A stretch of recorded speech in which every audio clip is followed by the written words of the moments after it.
Hi there, welcome to my channel. This is the first video I've ever made. I got really interested in making videos because of one of my passions, which is sketchbooks and talking about their contents and talking about like drawing process and things like that. And naturalism, which is another part of the sketchbook thing, because I very much love plant identification and the kind of interest that drawing things leads us to in the natural world. So I guess to begin with, I'd like to talk about why I keep a sketchbook. And you know, a lot of information can be kept on the computer these days, and I feel like that's a little remote somehow for me. I mean, it's there, but it's easy for someone to lose interest in it or misplace it because you don't have as much invested in it, I think. At least I don't.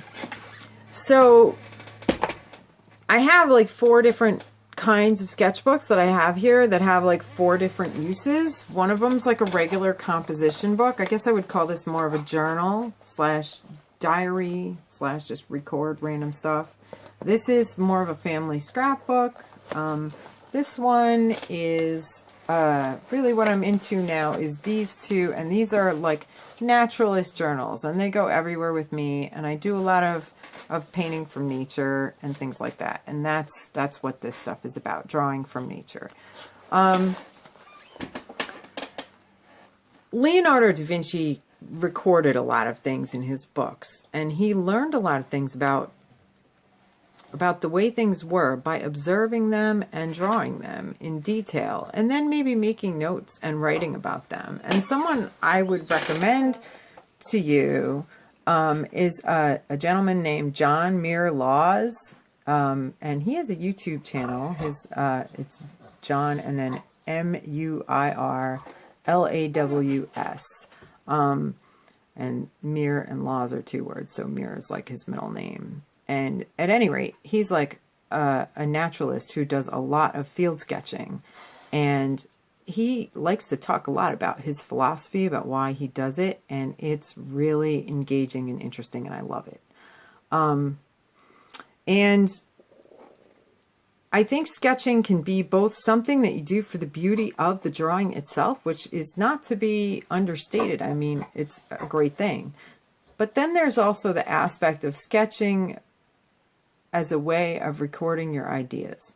And then going back and saying to yourself, well, what was I thinking about this month? And then being able to look in your sketchbook and see like what you were thinking about. What's there? What was your day like? And then going, well, there's a trend that I think I could follow somewhere, and adding to it. So I'll probably try and show you this one briefly just on that note. But maybe I'll do that in the next video. I think for right now, I just want to talk about like the actual function of a sketchbook and why I chose the ones I did for their purpose. Like, this is obviously too big to drag with you everywhere. I mean, it's huge. And I chose this because it has thick paper, and I wanted to use I wanted to do multimedia stuff in here, and I wanted it kind of like as a family album type thing. So I would glue pictures in and stuff like that. So that's why I chose this sketchbook for this function. So you kind of choose your sketchbook for the function that you want it to have for you. And it's important to think about that function. So that was why I chose that one. And did it serve the function? I mean, yes and no. For the mixed media stuff, that outside, see that separated there? And it did that because although the paper was very thick, the mixed media, it makes the pages really thick, and then it pushes the binding apart. So I'm going to have to put some binder rings in there, which I have and I can do, and it's no big deal. But the quality of the paper was great, and it was a nice size for that family album thing. This is obviously not the same thing at all. I mean, this is like a $1 composition book from Walmart or Target or somewhere like that. And it's not fancy in any way, shape, or form, but it's there for recording like notes about things and the day of the week and diary stuff. So that's what that one does. That has its limitations too. Obviously, you don't want to do any fancy drawings on that. I like got into the first page. I did this thing and then I'm like, what am I doing drawing on this not even acid-free paper that might fall apart and doing something significant? And I felt kind of silly. And so I resolved to like keep it simple in that book. I really like both of these. This is a Moleskine Cahiers. I think they're like 3 for somewhere between $15 and $20, I guess, depending on where you get them. And this is great because it fits in the mom bag. Yes, it fits in there perfectly. So I can take it places with me, which enables me to have a lot of fun. And I like that.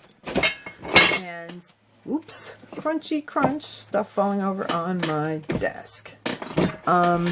Okay, so this one, it fits in the mom bag, but there's a little flaw in this. I did a lot of brush drawings, and then I started doing like gesso work on the pages and painting with gesso. And that, I'll talk more about what's in each one of these books, but the point is that we're getting a little detailed, and occasionally the paper's a little thin and some things come through it and whatever. So that was like the problem with that. And I feel like, although I haven't had an issue thus far, I feel like the cover is kind of like delicate and it might not protect it that well for me and what I need it for. Now this is a great little book. I like them. And I think the quality of the paper is really nice for as thin as it is. Like, it's amazing. And it's nice to have thin paper that's high quality. That's pretty cool. All right. So, but I got this one. This is like made in America from Sustainable Forests, which I thought was awesome. I'm like, well, if I'm going to have it for a while, I don't mind paying a little bit of money for it. It was around $20, I think. And the name of it is Shinola, as in can't tell you know what from Shinola. It was like it's a Detroit expression, and the company is from Detroit. So, which is kind of cool. But it has one of these straps that holds it closed. It also fits in the mom bag, and it's got slightly thicker paper, which I like a lot. Like, you can do an acrylic painting on this paper if you gesso it. Like, that's my daughter, an acrylic painting my daughter did with another artist friend. So that was fun. And then there's other things in here that I'll talk about in a little while. But I very much like this for the kinds of things that I do when I you know, sometimes paint on paper before putting stuff down on there, like put a ground on it and then paint on it. These are just notes about plumbing, which is also important. I mean, your plumbing and your electricity need to be it. And I also tape things into this one as well. And I think probably this book can get pretty thick, you know, without the binding having much of a problem. I mean, it seems really solid, and it's an actual stitched binding. So, that's a little bit about those sketchbooks, and I hope you found this material useful. And if you're thinking of getting a sketchbook or getting a book where you take notes, glue things in, just like an everything book, I highly recommend that. I think it's really useful, and it helps us think, and it helps us learn about what our day-to-day thoughts are about various things in it. I think it also can be inspiring. Like, once you get into it and once you've put some things in it, then you really want to open it up and look at it. And then it kind of encourages you to put more in it. So it's sort of one of those good processes that once you start it, it leads you down its own road. And that's pretty awesome. So, oh, there's one other little sketchbook I wanted to show you, but I'll have to do that in the next video because it's in the package that's propping this phone up, because, you know, I'm kind of lame as far as videos go when it comes to, like, editing and blah, blah, blah. But anyway, I hope you guys enjoyed this. I hope it was somewhat useful. I hope my analysis of my sketchbooks helps you to think before you go out and purchase a sketchbook. I would recommend, you know, don't buy the cheapest thing. unless you really just want it to scribble in and then maybe, you know, burn in a few weeks or something, like, then go ahead. But I think buying something that's like, you know, really definitely going to serve your purposes to the best of your knowledge is good, because if you think about the difference between, like, let's say how much you're going to pay to go to a movie these days, like $20. And if that's what you're going to put into in a sketchbook that you spend hours with, I'd call that a worthwhile investment. And, well, thanks a lot for watching.